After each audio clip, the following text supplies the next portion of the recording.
का यूपीएससी, उसकी 2.5 लाख की फीस को हम 7,500 में कर दिए। और सेम बहुत बढ़िया, वेरी गुड। और इंडिया के सबसे बेस्ट टीचर के साथ जो भी हैं वो अपने सब्जेक्ट में उससे बेस्ट इंडिया में कोई नहीं। और इतना के बावजूद ऐसे हम लोग को लगता होगा 7,500 बहुत कम है। एक लड़की ने कहा कि सर शाम वाले बैच को ना मॉर्निंग में कर दीजिए। हम कहे बाबू तो इतना सबके इंडिविजुअल से तो बैच ट्रांसफर नहीं, क्या प्रॉब्लम है? उसने कहा ना शाम में हमको दूसरे के यहाँ बर्तन मांजने जाना होता है। तो हम लोग को लगता है कि जितना ये तकलीफ इससे कई गुना ज्यादा है। और कई बार तो ऐसा लगता है कि वो भी ना ले। एक लड़का बेचारा नदी से बालू निकालता था और वो बालू को भरता था, फिर नाव बालू को किनारे लेके बेचती थी और वो बालू भरता था, उससे मेरी फीस ले आया। हमारा हाथ कांप गया, हम कैसे फीस ले लेंगे यहाँ पर। बहुत बढ़िया। उसी दिन हमने ये प्रण लिया था कि भारत का कोई भी बच्चा उसके सफलता में पैसा उसकी बाधा नहीं बनेगी, चाहे उसको जितना भी पढ़ना रहे यहाँ पर। क्या बात। और अर्चना जी मैं इनके बारे में एक बात, खान सर आपके बारे में मैं एक बात कहना चाहता हूँ। इनका जो स्टार्टअप है ये बूटस्ट्रैप्ड है। अच्छा, मैं साधारण भाषा में बता देता हूँ, ये सेल्फ फंडेड है। इन्होंने अभी तक किसी और से पैसा नहीं लिया है। ये इन्वेस्टर के पैसे से नहीं, इन्होंने खुद इसको बिल्ड किया है। और बल्कि इतना स्ट्रॉन्ग स्टार्टअप है ये कि मैं कहूंगा कि अगर इन्वेस्टर्स को इन्वेस्ट करना हो तो मैं इंडोर्स करता हूँ ऐसे स्टार्टअप्स को। यही सब चीजों को देखते हुए कई लोगों ने धमकी भी दिया था वहां पर। अच्छा। और उसके बाद बम चला दिए और 7-8 बम चला दिए और कुछ ब्लास्ट हुआ। एक बेचारा नया लड़का आया था एडमिशन लेने के लिए, उसकी स्कूटी उड़ा दिया। वो आया था, कहा कि सर हम तो पढ़ने आए थे, हमारा स्कूटी उड़ गया। हमारी ऑफिस उड़ा दिए सब। एक तो पास में आके गिरा और नहीं फटा वो।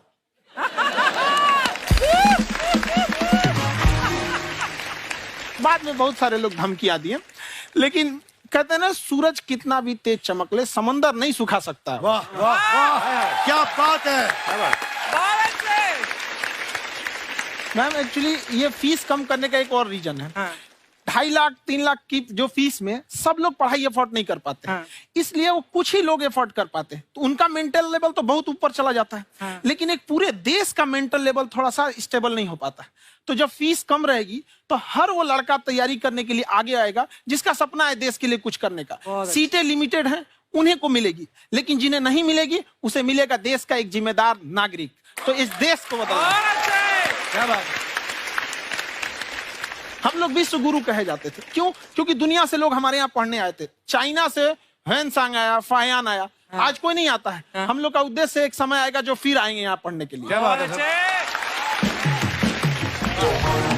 पर आप देखो अर्चना जी, सबसे ज्यादा आईपीएस आईएएस बिहार से निकलते हैं। आप देखो पढ़ाई लिखाई में पॉलिटिशियन बहुत बड़े बड़े निकले हैं। तो ऐसा नहीं है, हर जगह ऑप्शन भी नहीं है वहाँ पे, इंडस्ट्री नहीं है, खेती करेगा तो कोई खास वो नहीं रहे। ऑप्शन भी नहीं है, सही बात है। बिहार की मिट्टी में एक चीज है, जिद तो बहुत जबरदस्त है। कुछ भी नहीं रहेगा तो सब कुछ पाने का उसको जिद रहेगा, करके भी दिखा देगा। वहाँ पे कर देंगे हम यहाँ पे। विवेक सर, आपके बारे में हमने सुना एक बार आप संन्यास लेने चले गए थे। कौन वापस लेके आया आपको? फिर कहाँ तक पहुंच गए थे आप? नहीं, मैं एमबीए की पढ़ाई के बाद मैं ये सोचा था कि अपना जीवन भगवान की सेवा में समर्पित कर दूं। अच्छा जी। बहुत साल मैं वृंदावन में रहा था और गुरुकुल में रहा था। अच्छा। और वहाँ सेवा करना, बहुत अच्छी शिक्षा मिली। मैं बोलता हूँ मेरी असली एमबीए वही थी, मोस्ट ब्यूटीफुल एसोसिएशन। और मैं वहाँ भगवत गीता पढ़ी, जहाँ मुझे गीता से लगाव हुआ। तो मेरे गुरुजी का आदेश था कि आप भगवत गीता को बिजनेस मैनेजमेंट के साथ जोड़ के देश दुनिया में बताओ। मेरे को लगा बड़ा मुश्किल काम है। मैंने बाद में देखा कि डॉक्टर स्टीफन कोवी, जिनकी किताब है 7 habits of highly effective people, आप सबने पढ़ी होगी। उन्होंने बोला मैंने 7 हैबिट भगवत गीता से लिए। और हमारे देश के लोग ऐसे हैं जो मेरी किताब पढ़ते हैं, जो कि 3.5 मिलियन कॉपीज बिक चुकी हैं, और भारत में भगवत गीता नहीं पढ़ते। तो मुझे लगा कि मैं गीता विद मैनेजमेंट के ऊपर आकर के बातचीत करूं। मुझे लगा बहुत कठिन होगा, पर मेरे गुरुजी का आदेश था कि कठिनाई आपको तभी तक दिखेगी जब कठिनाई को देखोगे। तो एक छोटा उन्होंने मुझे बताया, पूछा कि इस कमरे में लाल रंग कितनी जगह है, देखो आप भी एक बार जरा देख के बताओ। 7-8 जगह लाल रंग दिख रहा है यहाँ पे आपको? 1 ये 2, वो लाल रंग टी शर्ट पे 3 4 5, ये लाल हो गया 6, उधर लाल हो गया 7, एप्पल लाल, बिल्कुल ठीक 7। पर जब आप लाल रंग ढूंढ रहे थे तो क्या आपको हरा रंग दिख रहा था? Yes no? नहीं। जब आप लाल रंग ढूंढ रहे थे तो क्या आपको काला रंग दिख रहा था? Yes no? नहीं। नो। जिंदगी भी ऐसी है, जो ढूंढोगे वही मिलेगा, बाकी कुछ नहीं मिलेगा। तो उन्होंने कहा कि आप इसी सोल्यूशन पे फोकस करो और गीता के मैसेज को पहुंचाओ। तो मैं बिजनेस मैनेजमेंट के प्रोग्राम्स कॉर्पोरेट्स में करने शुरू किए, क्योंकि गीता पहला मोटिवेशनल सेमिनार जो पृथ्वी के इतिहास में कपिल जी हुआ, वो कृष्ण ने दिया था। पहले मोटिवेशनल स्पीकर इस पृथ्वी के इतिहास के कृष्ण थे, जिन्होंने अर्जुन को रणभूमि में मोटिवेट किया था। बड़ी पेशेंस कृष्ण ने अपने लीडरशिप क्वालिटी से दिखाई, वो मुझसे मुझे बड़ा इंस्पायर किया, वो चर्चा ने इंस्पायर किया और डिस्कशन ने इंस्पायर किया। तो उस डिस्कशन को मैं आज भी लेके चलता हूं अपने साथ। कहाँ सर, हमने सुना है आप 5 स्टार में रुके थे कल और नीचे जाके वड़ा पाव खाने गए आप रेहड़ी पे। एक्चुअली क्या है ना कि वहां जो चीजें सीखने को मिलती है ना, खाली पेट और खाली जेब इंसान को जो सिखाते हैं वो किसी यूनिवर्सिटी कॉलेज में नहीं सिखाया जाता। और गरीबी बड़ा बेशरम चीज होती है। तो कहते हैं कि मौत भी तू जल्दी आया कर गरीब के घर में, कफन का पैसा भी खर्च होता है दवाइयां खरीदते खरीदते। हाय हाय हाय, क्या बात है। और खान सर की खासियत ये है कि जिसको तो पढ़ना है, जिसको एजुकेशन चाहिए, वो तो इनका वीडियो देखते हैं। लेकिन वैसे भी कई लोग, जैसे अर्चना जी बात करी थी, कहती मैंने जब देखना शुरू किया तो मैंने बैक टू बैक इतने सारे वीडियोस देखे, क्योंकि आपका जो तरीका जो बोलने में, एक तो इनकी जो टोन है पढ़ाने में, और साथ साथ में जो ह्यूमर आता रहता है, तो उसकी वजह से और भी इंटरेस्टिंग हो जाते हैं आपके वीडियो। शुरुआत में हम लोग जब स्टूडेंट लाइफ में थे, या हम कई स्टूडेंट को भी देखते हैं, वो बेचारे जब थक जाते हैं तो आपका शो देखने लगते हैं। तो शुरू में हमको लगता था जब कि अरे यार हमारी पढ़ाई उसके लिए है, लेकिन पढ़ाई में थक जाता है, शो देख के नहीं थक जाता। हाँ। तो हमने सोचा दोनों को मिक्स कर देते हैं। तो हमने उसको, और आज आपको पता नहीं हमने भी यही किया है। मिक्स करने। हमारे एजुकेशन सिस्टम में 2 कमी है। हाँ। एक एजुकेशन की, दूसरा सिस्टम की। आप पटना से हैं ना? हाँ। हमें भी पटना पसंद है। बस कोई पटाने वाला चाहिए। नहीं, मजाक नहीं कर रहे हैं। आपका जो चैनल है, हम दिन में 10 बार आपके चैनल को सब्सक्राइब करते हैं। दिन में 10? अरे हाँ, और बेल आइकन तो हम इतना जोर से दबाते हैं कि बाकी यूट्यूब वाले बाहर निकल के देखते हैं कि ये कौन है जिसने इनका चैनल इतना जोर से दबा दिया बेल आइकन। बुढ़िया, तो शर्म नहीं आती? आते ही फ्लर्ट शुरू कर दिया ना तूने। तो जाते हुए करते हैं क्या? विवेक जी नमस्ते। आपसे एक काम था छोटा सा, कर देंगे आप? ये क्यों करेंगे? नहीं, गुरुजी हमेशा अपने वीडियो में कहते हैं कि विवेक से काम लो, विवेक से काम लो। विवेक मतलब दिमाग से काम लो आप। हाँ, तो विवेक जी अपने दिमाग से ही काम लेंगे। बहुत दिमाग है उनके पास। ये देखिए, जो आदमी, आपको मैं बताइए, जो आदमी बिना फिल्म किए कपिल शर्मा शो में आ गया, कितना दिमाग होगा उसके पास। लेकिन एक बात है जिसकी वजह से हम आप तीनों से नाराज हैं। क्यों? क्या बात? हर चीज में मोटिवेट मोटिवेट मोटिवेट क्या होता है? सच कह रहा है, जब भी ये शब्द सुनते हैं हमें लगता है कोई हमें चिढ़ा रहा है। मोटिवेट? बदल दीजिए ना, खाली मोटिवेट बोलना ही क्यों जरूरी है? कुछ और कीजिए। रोटी वेट, छोटी वेट, पतली वेट, कुछ भी बोलिए, मोटिवेट हटाइए। तो गुड़िया, तू भी एक्सरसाइज किया कर ना, देख डॉक्टर साहब ने कितना वजन कम किया है, तू भी कर ले। ठीक है, फिर मोटिवेट से ही चला लेंगे। लेकिन मोटिवेशन कोई बुरा बात नहीं है। हमारे दादाजी भी वैसे बहुत मोटिवेट करते थे। हाँ, एक बार तो तालाब में डूब रहे थे हमारे दादाजी। हमारे पास रस्सी भी था, ट्यूब भी था, फिर भी हम अपने दादाजी को बचा नहीं पाए। क्यों? क्योंकि हमने उनकी ओर तिनका फेंका ना, वही कहते थे डूबते को तिनका का सहारा काफी। नहीं लगा सहारा, दादाजी बुड़बुड़ बुड़बुड़ बुड़बुड़। गुड़िया, तू क्या करने आई इधर? अरे हाँ, हम क्या करने आए हैं, एक पूछना था सर, खान सर, ये जो हमारा एक चाचा का लड़का है, उसको क्या है, थोड़ा पढ़ाई में प्रॉब्लम हो रहा है। तो 12वीं का पढ़ाई आप उसको अच्छी तरह करवा के 12वीं पास करवा देंगे आप? करवा देंगे, वेरी गुड, बात कर लेते हैं।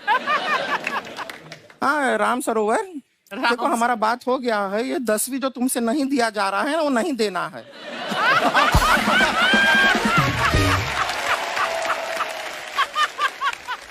टेंशन नहीं है, 10वीं का खान सर से बात हुआ, ये सीधा 12वीं पढ़ा के पास कर देंगे। अरे ऐसे नहीं होता, पहले 10वीं पास करनी पड़ेगी, फिर 12वीं होगी ना।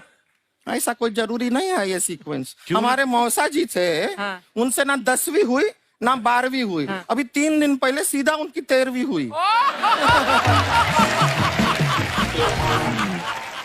एक्चुअली क्या है, पढ़ाई लिखाई का हमको बहुत ज्यादा नॉलेज है नहीं। गांव में पढ़े हैं ना सर, स्कूल कहाँ होते थे अर्चना जी, गांव में स्कूल नहीं था, पेड़ के नीचे पढ़ते थे हम। यहाँ तक कि हमारे पास ब्लैक बोर्ड भी नहीं था। हमारे मोहल्ले की जो भैंसिया थी उसको खड़ा करके टीचर उसके ऊपर लिख के पढ़ाती थी। मजाक नहीं कर रहे हैं। और आप तो समझ रहे हैं, अभी ब्लैक बोर्ड की एक अटैच डस्टर था बैक बोर्ड का, समझ रहे हैं ऐसा, वो पीछे से आता था, लिखा हुआ मिटाता था और चला जाता था। ये तो कुछ भी नहीं है। एक बार क्या हुआ, हमारा स्कूल शुरू हुआ, शुरू होते ही 2 महीने के लिए छुट्टियां हो गई। क्यों? ब्लैक बोर्ड ने बछड़ा दिया था ना। तो वैसे आप लोग ना इतने ज्ञानी हैं, सब कुछ जानते हैं। आपसे एक टेक्निकल सवाल पूछे। एक बार ना 4 दोस्त थे, 4 दोस्त, साम दाम दंड भेद। वो डिसाइड करते हैं कि चलो एक गेम खेलते हैं, तो टीम्स बनाते हैं। तो साम दाम ने एक टीम बनाया। इस पे भेद को बहुत गुस्सा आया, पता है क्यों? क्यों? क्योंकि भेद को दंड मिलाना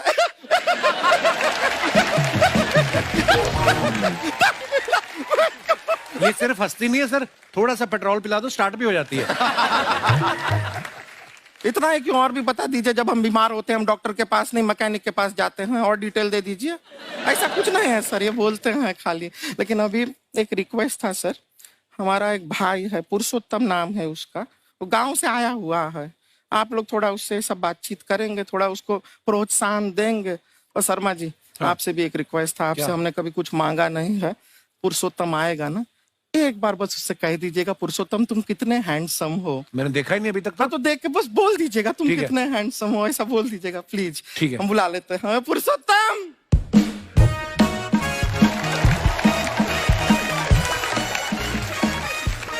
ये पुरुषोत्तम है। वाह, तेरा भाई बड़ा हैंडसम है।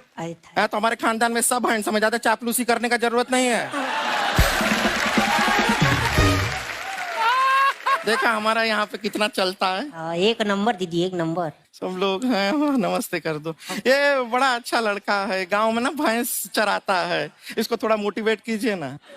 नहीं तो मतलब भैंस चराता है तो मोटिवेट करके क्या होगा, शेर चराएगा बाद में। अरे शेर चराएगा तो शेर इसको चर नहीं जाएगा। नहीं नहीं, ऐसे हम खाली कह रहे हैं, तुम्हारा चेहरा थोड़ा बकरी जैसा है ना, तो वैसे ये सब बड़े बड़े लोग हैं। इनको बताओ कहा क्या बनना चाहते हो जीवन में आगे? HR। HR? अरे वाह, देखे कोई बड़ा कंपनी में ह्यूमन रिसोर्स का काम करेगा ये। अरे HR मतलब दीदी Hrithik Roshan. Tiny tin tin tiny tin tin. ना जूता पहनने का काम किया करो, जूता खाने का नहीं। काम किया है, कुछ बड़ा किया है लाइफ में? किया ना दीदी, एक बकरी के बच्चे को बड़ा किया है। तो क्या जिराफ बना दिया बकरी के बच्चे को? अरे कुछ अलग किया है। हाँ दीदी, अलग किया है। वही बकरी का बच्चा भैंस का दूध पीने जा रहा है, तो हमने उसको अलग किया है। इससे नहीं होगा, मैं रहने दो, इधर आओ। ये देखो इतना बड़ा बड़ा लोग बैठा है, इनके सामने ऐसा बातें करोगे? इनसे मिलो, इनसे मिलो। विवेक जी तो कितना मार्केट के बारे में भी जानते हैं, मार्केट का कोई सवाल पूछो इनसे। सर परसों जो है मार्केट में हमारी साइकिल गायब हो गई, आपने देखा है क्या? हमारी साइकिल गायब हुई ना, हाँ। इसलिए दिमाग से पैदल हो तुम। पैदल समझते हो? हाँ। चल लोगे? 20 कदम चलोगे? हाँ। हाँ, घूमो जरा, अभी 20 कदम चल के दिखाओ। निकलो।